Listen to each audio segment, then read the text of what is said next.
Hello and welcome, my friend, to another journey in English learning. Today's episode is not just about grammar or vocabulary, it's about the power of dreams and goals. Every person has a dream. Maybe your dream is to speak English fluently. Maybe it's to travel. Maybe it's study, or possibly work in another country.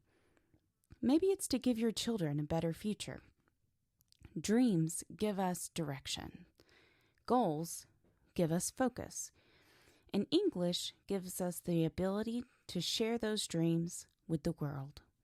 So today, I will guide you through stories, lessons, vocabulary, and practice challenges, all connected to the theme of dreams and goals.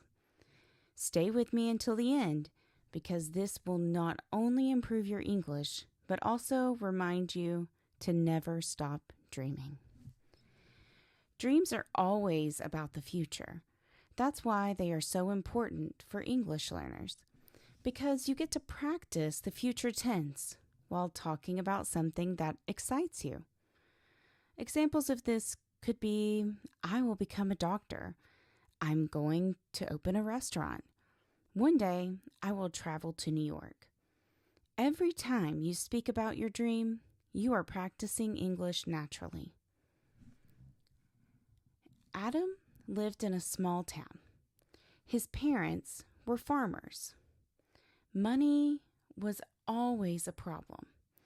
But Adam had one secret dream. Every evening, he looked at the sky. He watched the airplanes flying above, shining like silver birds. He whispered to himself, "One day, I will fly too." His friends laughed. "Adam, stop dreaming. You are poor. You'll never be a pilot." His teacher said, "Be realistic. Study to become a farmer like your father." But Adam refused to give up. Every morning, he studied English before school. Every night, he read books about planes. 10 years later, Adam sat in the cockpit of his first flight as a pilot. He put on his headset, looked at the clouds, and remembered the boy who once whispered, "I will fly." Now, the lesson here is never let others kill your dream. Sarah always carried a notebook. At night, she wrote her dreams in English. I will speak English fluently. I will travel to London. I will make international friends. She didn't just write them. She repeated them out loud, like affirmations. Years later, Sarah looked back at her notebook while sitting on an airplane to London. Tears came to her eyes. Her words had become her life. Now, this is practice for you. Write your dream in a notebook. Say it out loud. Try to speak that. David was overweight. People laughed at him. But one day he said, "I will run a marathon." At first, he could only walk, then jog, then run. After a year, he crossed the finish line. His dream was no longer just a dream. It was reality. The lesson here is that big dreams, they start with small steps. Layla wanted to play music. She had no guitar though, so she built one with her hands. It wasn't perfect, but she practiced daily.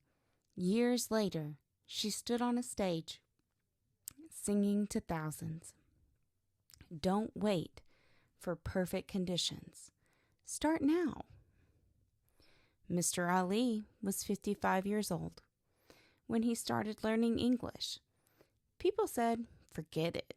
But Ali answered, "Dreams don't have an age." He studied 20 minutes every day. Slowly, he improved. One day, he stood in front of his class and he taught English. It's never too late to start. Ahmed had an idea for an app to help people learn English. No money, no team, no office, just a dream.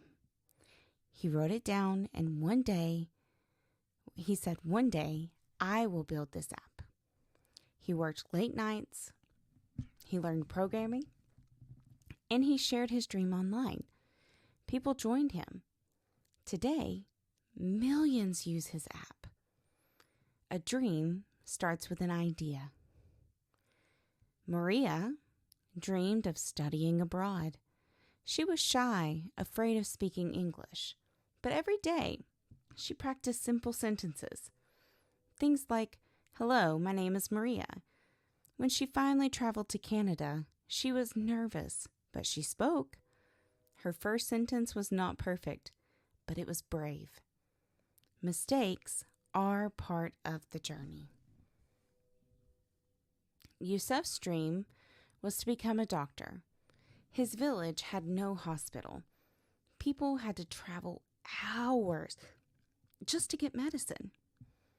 As a child, he said, "One day, I will become a doctor and return to help my people." He studied every night by candlelight. He walked 10 kilometers to school. Years later, Yusuf came back to his village as Dr. Yusuf. Dreams are not just for you. They can change lives. Lena loved running. An accident injured her leg. Doctors said she would never run again, but Lena whispered, "I will come back stronger." She trained for years. She fell many times. But one day, she crossed the finish line in the Paralympic Games. Dream doesn't die when life is hard. It grows stronger. Hassan's dream was simple: give his children a better life. He worked long hours, learned English at night, and saved money. His dream wasn't just for himself. It was for his family. One day, his daughter told him in English, "Thank you, Dad. Because of you, I have a future." Some dreams are just bigger than ourselves. Now, after all of these stories, let's review some important words.